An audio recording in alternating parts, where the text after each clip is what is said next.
Bom, e ainda falando sobre os problemas da educação, agora a patrulha ideológica elegeu sua mais nova inimiga, a língua portuguesa. Crescem nas redes e fora delas os que defendem a adoção do gênero neutro no nosso idioma, sem masculino nem feminino. Tudo numa suposta tentativa de eliminar preconceitos e o machismo de palavras e expressões do idioma. Para esse pessoal é preciso mudar a língua portuguesa. O grupo garante que o idioma é preconceituoso em razão do emprego majoritário de palavras masculinas. É confuso, mas nós temos um exemplo. Pegamos aqui a palavra meninos, referindo-se a um grupo de crianças de dois gêneros, masculino e feminino. Há, nesse caso, os que defendem a adoção da letra X no lugar da letra O, trocando meninos por menines, com NXS no final. Outros, porém, defendem o uso da letra E no lugar do O, criando a palavra menines. Para a palavra obrigado ou obrigada, então, deveríamos dizer obrigade, segundo essas regras. Parece maluquice, mas a ideia ganhou força. Recentemente circulou nas redes sociais a imagem de uma aula do 8º ano do Colégio Apoio, de Recife, que ensinava a utilização da linguagem neutra. No slide, e quem nos acompanha em vídeo já vê aí na tela, é possível ver o neologismo obrigade, ao invés de obrigado. Além disso, o texto projetado na lousa informa que é preciso respeitar mais o próximo e isso inclui respeitar seus pronomes e a forma como ele se sente mais confortável em ser chamado. Hoje tivemos mais um caso vindo à tona. O Colégio Franco-Brasileiro decidiu que não conta mais com alunos ou alunas. Desde terça-feira, a instituição de ensino particular sediada no Rio de Janeiro tem queridos alunos. Em comunicado enviado aos pais dos estudantes, a empresa informa que passa a dar vez à ideologia de gênero em suas dependências e em suas plataformas de ensino. No conteúdo, o Colégio Franco-Brasileiro afirma ser necessário adotar o que se define por neutralização de gênero gramatical.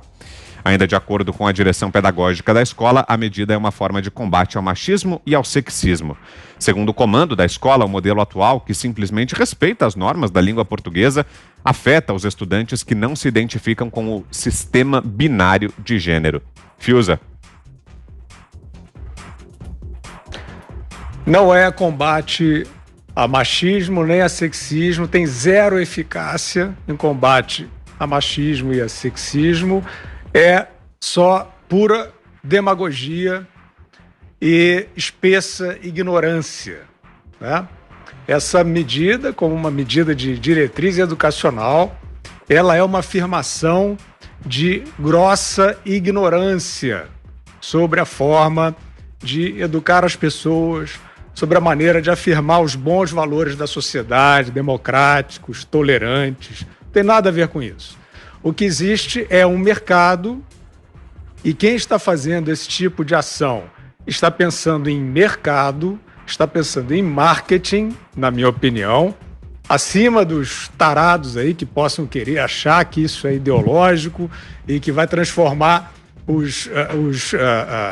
a comunidade escolar ali numa coisa diferente de todo mundo, né? Quer dizer, que ali vai vicejar um ambiente de uma cultura especial. Nada disso acontece, nada disso é efetivo, né?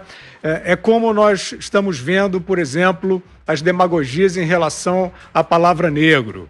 Outro dia nós vimos uma ação radicalíssima e estúpida, que era questionar a Black Friday, né? Tirar o black da Black Friday, supostamente porque isso seria depreciativo em relação aos negros. Quem disse que isso é depreciativo? Primeiro, isso não tem nada a ver com raça, né?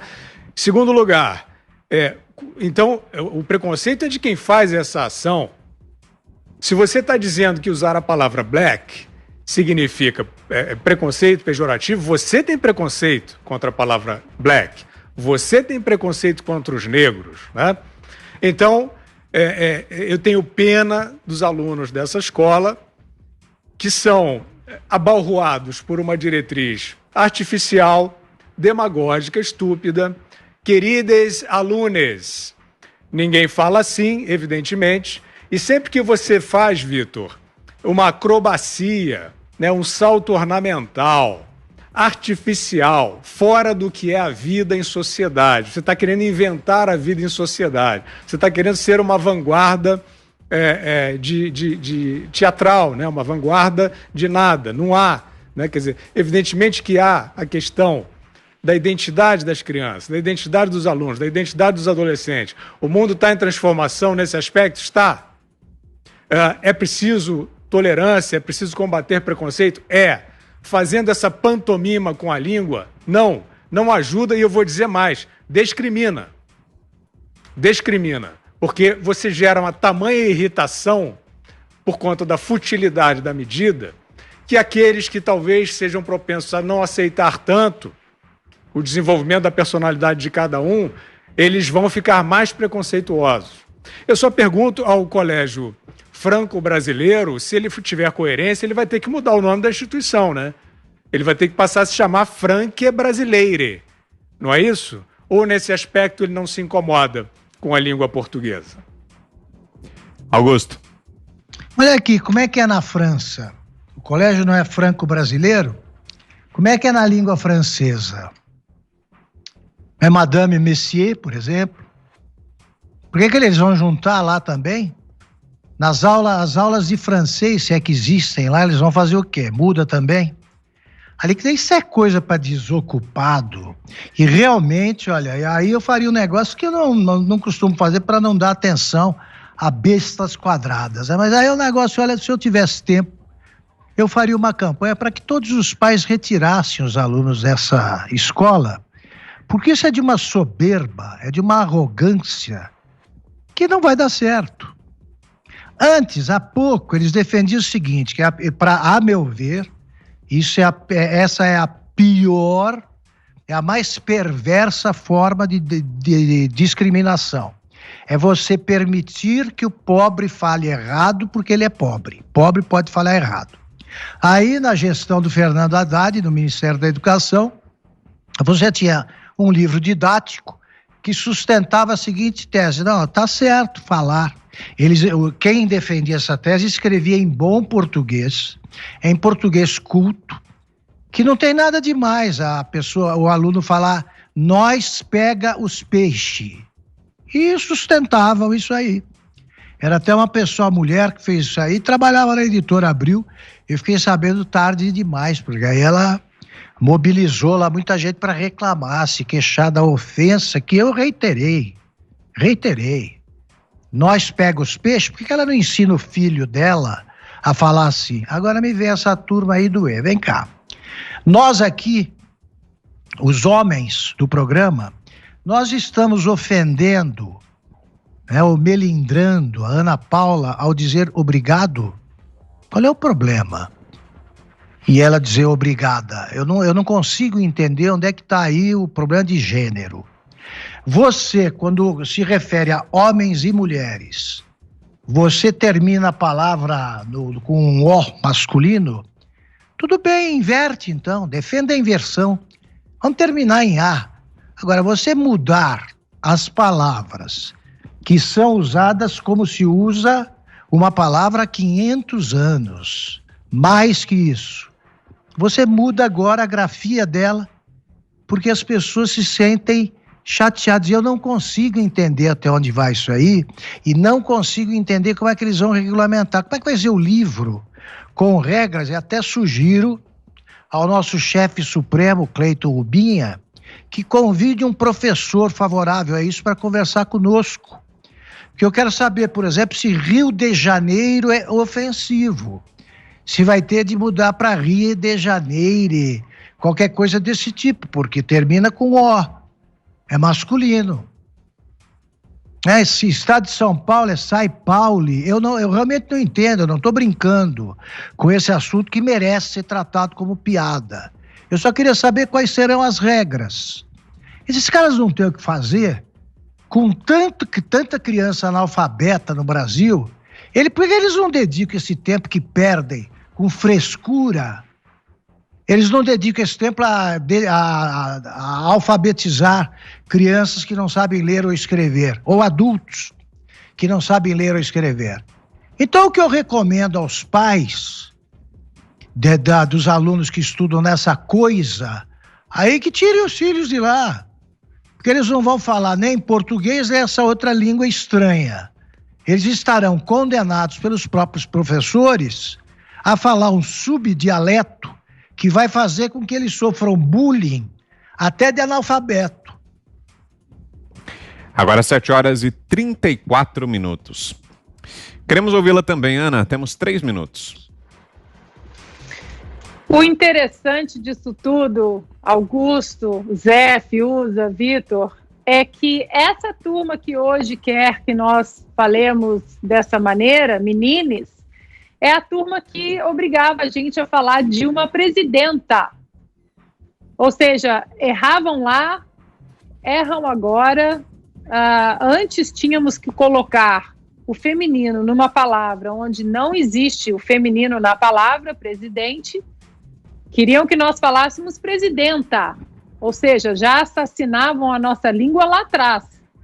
E agora a gente tem que voltar a falar, meninas, e agora? A gente fala presidenta, ex-presidenta Dilma, ou a gente fala ex-presidente Dilma? Porque tá uma confusão isso aí agora, né? Eu concordo nesse ponto aí que o Augusto disse sobre os pais se juntarem ali, se organizarem em relação à escola e demandarem ali uma atuação mais firme em relação à seriedade com a nossa língua portuguesa. Existe um psicanalista canadense, hoje um dos grandes pensadores aí da atualidade, Jordan Peterson, que ele ficou famoso nos Estados Unidos, no Canadá, porque o Congresso canadense passou uma lei que todo mundo nas universidades e nas escolas teriam que chamar as pessoas não binárias, transgêneras, enfim, todas essas pessoas que não se identificam com nenhum gênero, daquilo que elas queriam ser chamadas. E Jordan Peterson recusou, falou que ele como professor não ia chamar ninguém do que elas queriam. Acusaram o professor Jordan Peterson, então, de transfóbico, e ele disse o seguinte: olha, eu não tenho problema nenhum em chamar uma pessoa do gênero que ela quer que eu chame, mas isso é um contrato entre nós dois, não é o Estado que vai me dizer como eu tenho que chamar aquela pessoa.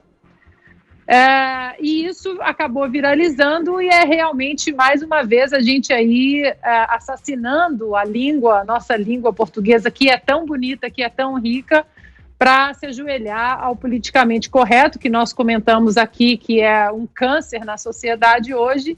Então, eu gostaria de fazer até um comentário mais elaborado, mas isso é uma palhaçada. Desde seu lançamento, o Tigo 5X Turbo coleciona prêmios e vitórias em comparativos, superando todos os seus principais concorrentes.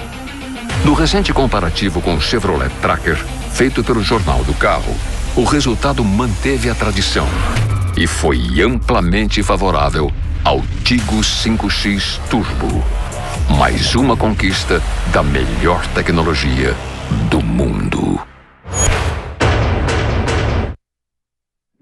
Bom, e agora há pouco nós falávamos das eleições nos Estados Unidos, mas teremos eleições também aqui no Brasil, né? No domingo, nós temos o primeiro turno da eleição municipal, a gente até esquece, mas já está chegando, já é agora, no próximo final de semana, domingo, dia 15 de novembro, teremos o primeiro turno, e aqui na Jovem Pan você vai acompanhar a cobertura completa desse primeiro turno das eleições municipais. Logo cedo, a partir das 7 horas da manhã, começa a nossa cobertura, que se estende por todo o domingo, até o final do dia, até a apuração, a divulgação dos números. Acompanhe a cobertura completa aqui na Jovem Pan. Estamos de volta agora também no rádio, para quem nos ouve pela rede Jovem Pan News, e a gente segue falando sobre a novidade aí apresentada por alguns educadores sobre o gênero neutro e a adoção desse gênero neutro nas escolas. Zé Maria, queremos ouvi-lo também. O que acha da ideia? Pois eu fico até assustado, porque quando adolescente a linguagem que a gente tinha era a linguagem do P, para falar de uma forma que só nós entendíamos, uma forma de não deixar que os adultos soubessem o que a gente estava falando. A linguagem do P, havia também a possibilidade de falar tudo ao contrário, a gente treinava e tal, não tinha essa complicação toda. Devo dizer que eu já estou quase me chamando de jornalista, Eu sou jornalista, eu não sou jornalista, né? Mas eu já é neutro, acompanhei aqui uma situação muito... Você já não, tá Zé, adaptado. Maria que Maria virou... Mas a história é o seguinte, quando eu fui cobrir a Constituinte aqui, o início do processo, existia um salão, o Salão Nobre do Congresso Nacional, se chamava Salão Negro. Eu me lembro como se fosse hoje, aquilo eu fiquei muito assustado. A Benedita da Silva, constituinte, deputada hoje, candidata a prefeita do Rio de Janeiro, entrou com o projeto e foi aprovado para mudar o nome. E aí o Salão Negro do Congresso Nacional, ele é de mármore preto, né? É um salão nobre, para chamar Salão Preto. Aí eu me lembro dela dizendo, negro é raça, preto é cor. O salão não é raça, o salão é cor. Pois bem, mudaram o nome. E hoje, os negros estão se chamando de preto e querem ser chamados de preto. Eu acho disso, que não importa o nome, importa o respeito às pessoas. Respeito. Sejam elas brancas, pardas, negras, gays, lésbicas, transexuais e tudo mais, entendeu? Eu acho isso, se for tendência, não há quem segure, não adianta mãe, pai, tio, avô. Se for tendência, vai em frente e muda. Sabe por quê? A linguagem é viva, a linguagem, ela aceita, ela se adapta e pronto. Ninguém atrapalha. Eu acho isso uma esquisitice que não vai em frente porque não é tendência, é uma esquisitice. Algo mais, Augusto? Queria assim, primeiro, vai ter o mesmo destino do Esperanto, lembram dele? Esperante, hoje, né? Não deu em nada. Agora eu queria registrar o seguinte, genial essa lembrança da Ana Paula. Eu queria saber o que pensa a turma que exigia que se chamasse a Dilma de presidenta. É perfeita essa lembrança. O presidente era uma ofensa grave a uma mulher. Agora virou a solução? Então, Binha, vamos nessa. Vamos nessa. Só isso eu queria dizer. Perfeito. Já fica aí a primeira pergunta para quando vier o professor aí, o defensor da ideia. A gente segue agora falando da